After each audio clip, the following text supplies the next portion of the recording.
So, shout out to Dov Cleveland for posting this. But we talked about earlier, ESPN asked a bunch of players.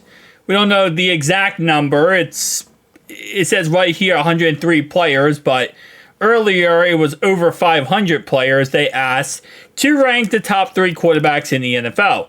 It ended up being number 1, Patrick Mahomes, number 2, Lamar Jackson, and number 3, Joe Burrow. Actually, yeah, that order right there. So now they asked, who was the most overrated quarterback in the NFL? Now, I want to go ahead and start this off by saying overrated does not mean they're not good quarterbacks, because a lot of people kind of get this confused.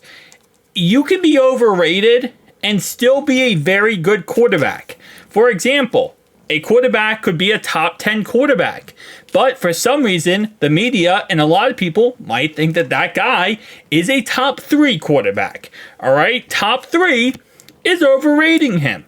Top 10 is correctly rating him. Top 5, you could say, well, maybe that's kind of overrating him as well, right? So there is a difference between a player being overrated and a player being, a player can be overrated but still be good, right? It doesn't mean they're bad. There's a difference between being bad and being overrated. It just means whatever people think of you or say about you is not correctly what you should be rated. That makes sense, okay? Now, starting off number 1, Josh Allen. I completely disagree with this. I think Josh Allen is the 3rd best quarterback in football. I think Josh Allen is better than Lamar Jackson. I think Josh Allen is better than every other quarterback not named Joe Burrow and then Patrick Mahomes. I still will say number 1 is Joe, number 2 is Patrick, number 3 is Josh Allen. So I disagree with this completely. Now, I think a lot of players, again, these are NFL players who are going ahead and voting on this. I think the reason why a lot of people think Josh Allen's overrated is because of the fact of his playoff drought and his non-playoff success. I mean, he has some playoff success, but he's not as good as other quarterbacks, and especially not compared to Joe or compared to Patrick. But I think he's still a really great quarterback. I just think he gets like the tough end of the stick a lot. Yes, he throws a lot of interceptions. Yes, he throws some wild passes. But at the same time, though, I mean, he's the scariest man if he's taught taking off running. You do not want to go against him. So, he's like a white Cam Newton. Number 2, and is actually tied for number 2, and that is Jalen Hurts and Tua.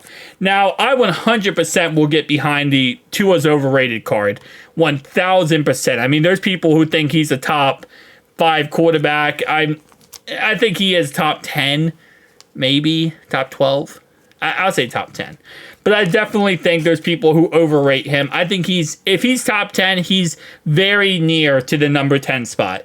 If he's top 12, I think that's more or less a better rating. Jalen Hurts is still an interesting case. He went to the Super Bowl, which obviously doesn't mean you're the best quarterback in the league, but it definitely gives you some, up versus other teams. But then you also got to keep in mind that he also fumbled away that Super Bowl. Literally fumbled it for 6 before halftime. And overall wise, that collapse last year by the Philadelphia Eagles was a legendary collapse. So that's always tough. I think Herbert is 100% overrated. I find it hard for me to even put him inside the top 10 at times. I don't think he's that good. I really don't think he's that good. I don't think T-Law is that good. So I'm actually cool with this overratedness of these two guys. Deshaun Watson is way overrated. That's not even a question on God's green earth. Kyler Murray, I don't think Kyler Murray's overrated. Because I don't think anyone sits there and says, oh, Kyler Murray, yeah, he's like the best quarterback of all time. Or he's a top 10 quarterback. Or he's one of the best. Nobody thinks Kyler Murray is an amazing quarterback. I'll say, no one says he's an amazing quarterback. People might think wow, this guy could be really good if he can stay healthy. He has a lot of upside. There's a lot of hate toward Kyler Murray. So I don't think there's any positivity to a point where people are like, oh, that's you, Kyler Murray. He's so scary to play against. Not really. When he had DeAndre Hopkins, baby. Definitely. But now I don't think there's that much like crazy overhype around Kyler. Brock Purdy, I think the hype around him has died. I really do. I think the overrated. There was a point where Brock was overrated 100%, but I feel like over time that has kind of dripped down and went away.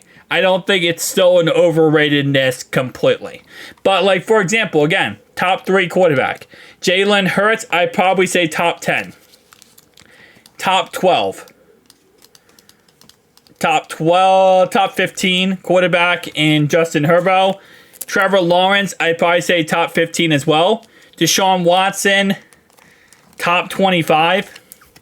Kyler Murray, top 25. And Brock Purdy, probably top 10 quarterback.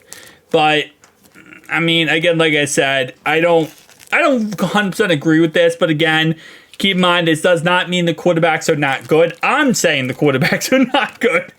Well, certain quarterbacks, I'm saying, are not good. But this does not mean just because you're overrated that you're not good. You know, they could say, oh, yeah, that's one of the best quarterbacks in the NFL. And he's a good quarterback, and he's a above average quarterback. But if you say someone who is an above average is the best, then that's called overrating the person. That's overhyping the guy. That's saying he's better than he should be rated. So just keep that in mind, because I know a lot of people are going to get offended by this video. And literally this Twitter post here, so many people got offended saying, oh, how can you say Josh Allen isn't good? No one's saying he's not good. The players are just saying that he's overrated. There's a difference. Thank you guys for watching. I'll see you guys next one.